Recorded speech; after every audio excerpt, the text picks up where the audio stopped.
Typically people arrive in time for dinner on a Friday night, so we take time over dinner to chat, and it's many women really appreciate from the start that they're not having to look after meals for the weekend. So we start with an enjoyable meal, share a glass of wine, take some time to chat, and then we just have a kind of an introductory session which starts, I suppose, to help us know who we're with and where the others are from,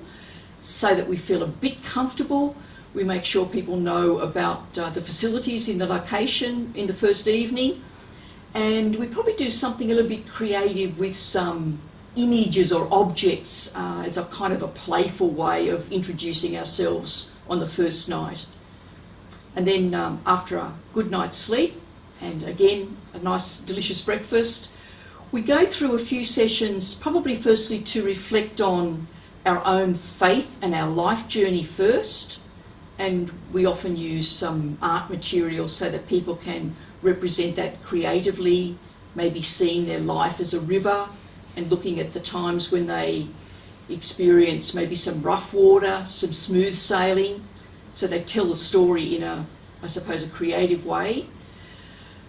Then we start to look, I suppose, at those issues about some of the areas of challenge that we've experienced with the church,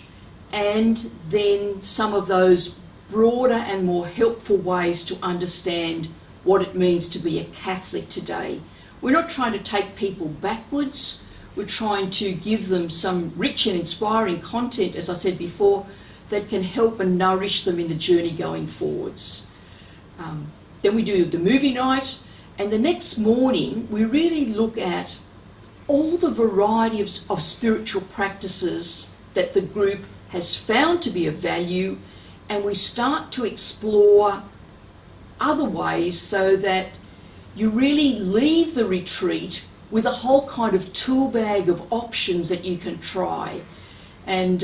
hopefully we can keep in contact with each other, buddy up a little bit so that we can mentor each other on the journey of our spiritual growth.